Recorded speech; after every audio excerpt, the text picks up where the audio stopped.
Bienvenidos a nuestra inmersión de hoy. Vamos a explorar, un tema que siempre me ha fascinado, el Shabbat. Y cómo, según este texto que tenemos, es una marca que distingue a los creyentes. Ajá. Se habla de un sello, ¿no? Una señal divina. Lo interesante es que conecta el Antiguo Testamento con enseñanzas del Nuevo Testamento. Exacto. Y eso nos lleva a muchas preguntas. ¿Sigue siendo relevante el Shabbat hoy?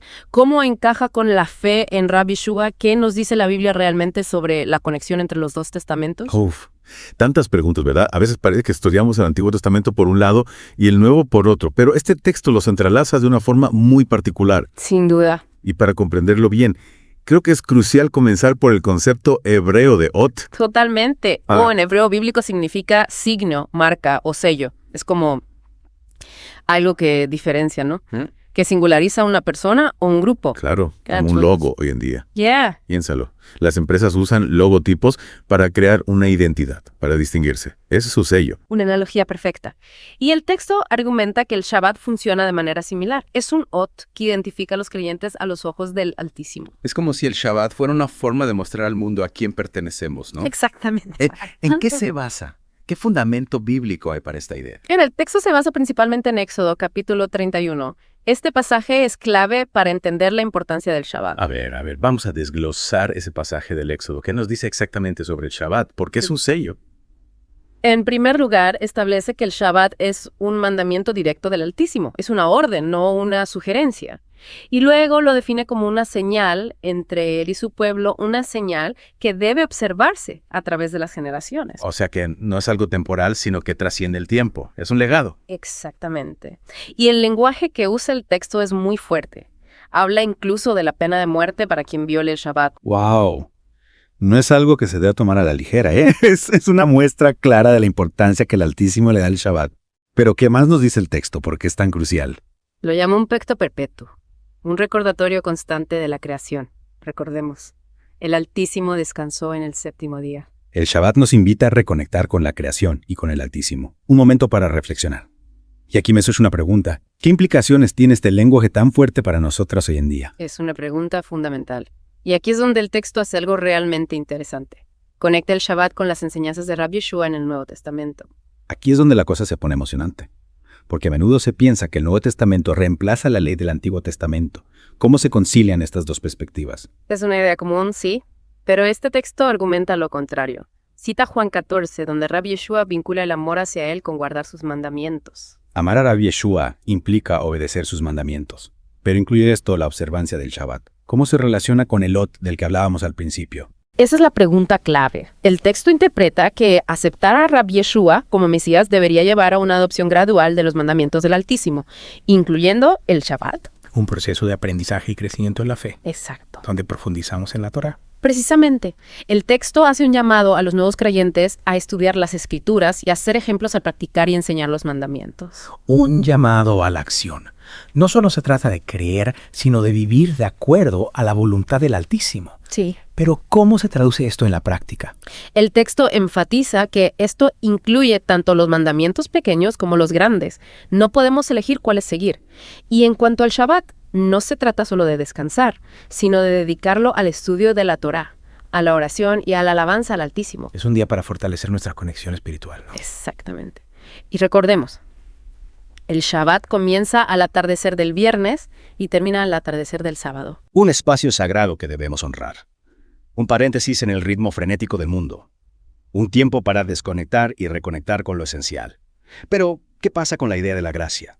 A veces se percibe una contradicción entre la ley y la gracia. ¿Cómo se aborda esto? Es un tema que genera mucho debate. El texto cita a Rabbi Yehoshua en Mateo 5, donde él afirma la validez de la ley hasta su cumplimiento. La ley no ha sido abolida, sino que debemos comprenderla a la luz del nuevo pacto. Una perspectiva que nos invita a reflexionar. ¿Cómo afecta esta comprensión de la ley en nuestra visión del Shabbat? ¿Es una carga o un regalo? Necesitamos tiempo para procesar estas ideas. Volveremos en un momento con la segunda parte de nuestra inmersión, donde exploraremos más a fondo estas preguntas. Retomamos nuestra inmersión profunda. Espero que hayan tenido un momento para reflexionar sobre la pregunta que dejamos en el aire. ¿Cómo afecta la relevancia continua de la ley a nuestra visión del Shabbat? Sí. Una pregunta que da para mucho, ¿eh? Pareciera que a veces se crean dos bandos, ¿no? Los que enfatizan la ley y los que se centran en la gracia. ¿Cómo podemos conciliar esas dos perspectivas? Es una tensión que ha existido por siglos. El texto nos sugiere que quizás no se trata de elegir un bando, sino de buscar un equilibrio. Un equilibrio entre la ley y la gracia. Interesante. Explícame un poco más esa idea. Claro, el texto no nos dice que debamos volver a una observancia estricta de la ley como en tiempos antiguos, pero sí sugiere que comprender y apreciar la ley, incluyendo el Shabbat, puede enriquecer nuestra relación con el Altísimo y con Rab Yeshua. Entonces, no se trata de seguir la ley por temor al castigo, sino por amor, por un deseo de acercarnos al Altísimo. Exactamente. Y recordemos que el Shabbat no es simplemente una lista de reglas. Es un regalo, una oportunidad para conectarnos con el Altísimo de una manera especial. No es una carga, sino un privilegio. Me gusta esa perspectiva. Es como si el Shabbat fuera un espacio sagrado en el tiempo, apartado para el Altísimo, un tiempo para cultivar nuestra relación con Él. Sí, y el texto enfatiza que este espacio sagrado no es solo para nosotros mismos, sino para compartirlo con otros. Es un tiempo para enseñar, para ser un ejemplo, para irradiar la luz que recibimos del Altísimo. O sea que nuestra observancia del Shabbat no debería ser algo que ocultamos, sino algo que compartimos con alegría y convicción. Exactamente. Pero volviendo al concepto de señal, ¿qué significa en la práctica que el Shabbat sea una marca que identifica a los creyentes? ¿Cómo se traduce eso en nuestra vida diaria? Esa es una excelente pregunta. Y la respuesta no es simple.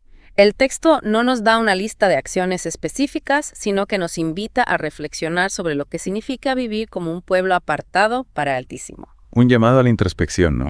A preguntarnos, ¿cómo puedo yo, en mi contexto actual, reflejar el Shabbat en mi vida? ¿Cómo puedo ser un reflejo de la luz del Altísimo? Exactamente.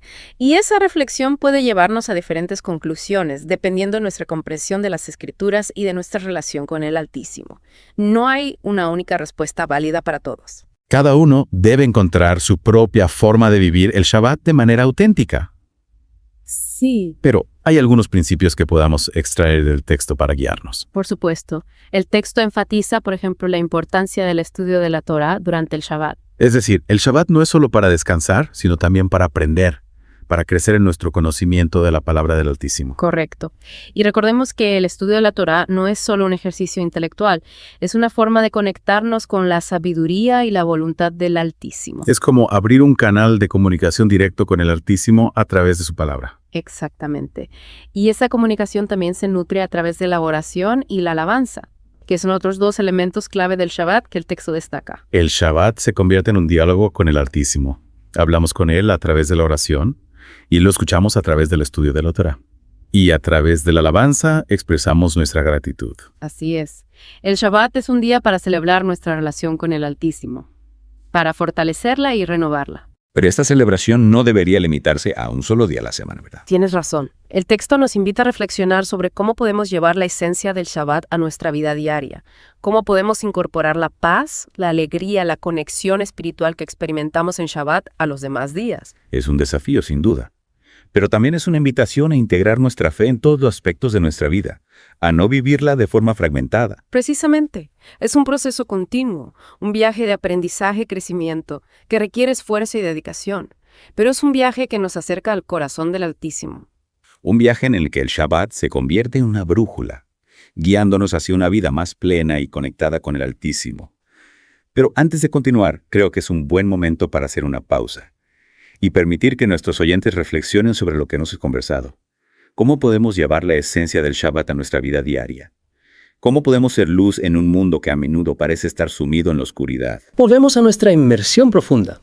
Estamos explorando el Shabbat como esa señal, ¿no?, que distingue a los creyentes. Y nos quedamos con esa pregunta: ¿cómo podemos ser luz en el mundo si el Shabbat nos marca como diferentes? Una pregunta poderosa, sin duda. El texto que hemos analizado nos da algunas pistas. Recordemos que el Shabbat no es solo un día de descanso físico, sino que es un día dedicado al estudio de la Torá, la oración, la alabanza al Altísimo. Exacto, la luz que debemos irradiar no viene de nosotros mismos, proviene del Altísimo. Al acercarnos a Él a través del estudio, la oración, la alabanza, nos llenamos de su luz y podemos reflejarla. Es como si el Shabbat fuera una especie de recarga espiritual, ¿no?, de los que nos permite brillar con más intensidad durante la semana. Me gusta esa imagen. Y el texto también subraya la importancia de compartir esta luz, de ser ejemplos de lo que significa vivir de acuerdo a la voluntad del Altísimo, de enseñar los mandamientos con amor y convicción. Nuestra observancia del Shabbat no debería ser algo que ocultamos, ¿verdad?, sino algo que compartimos con alegría, contagiando a otros la belleza y la paz que encontramos en este día. Precisamente. Al hacerlo, no solo honramos al Altísimo, sino que invitamos a otros a experimentar la belleza del Shabbat, a descubrir la riqueza que hay en la Torá. Y recordemos, este espacio sagrado comienza al atardecer del viernes, termina al atardecer del sábado. Es un paréntesis que debemos proteger, ¿no? Un oasis de paz. Un tiempo para desconectarnos del ruido, de las distracciones, y conectarnos con el Altísimo de una manera más profunda. Es como si el Shabbat fuera ese remanso de paz en medio de la tormenta. Un lugar donde podemos descansar, renovarnos y encontrar la serenidad. Pero no se trata solo de escapar del mundo, ¿verdad? No, para nada. El Shabbat nos prepara para vivir en el mundo de una manera más plena. Nos equipa con las herramientas espirituales, digamos, ¿no? Para afrontar los desafíos con sabiduría. Nos ayuda a encontrar ese equilibrio, ¿no? Entre la contemplación y la acción, el descanso y el servicio. Exacto. Y al vivir de esta manera podemos convertirnos en verdaderos faros, irradiando la paz y el amor del Altísimo a todos los que nos rodean. Qué inspirador. El Shabbat como ese camino hacia una vida más conectada, ¿no? Con el Altísimo y con los demás. Un camino que nos lleva a la plenitud. Y para concluir nuestra inmersión, me gustaría dejarles con una pregunta. Si el Shabbat es esa señal que nos distingue, ¿cómo podemos hacer que esa señal sea visible, atractiva, para quienes aún no conocen al Altísimo? ¿Cómo compartimos la belleza del Shabbat? Un desafío que nos llama a ser creativos, ¿no? A encontrar maneras de compartir la riqueza del Shabbat, a ser testigos del amor del Altísimo. Confío en que buscando la guía del Altísimo vamos a encontrar esas maneras, ¿no? De hacer que el Shabbat sea una bendición no solo para nosotros, sino para que la luz del Altísimo ilumine cada rincón del mundo. Shalom al auténtico pueblo del Altísimo.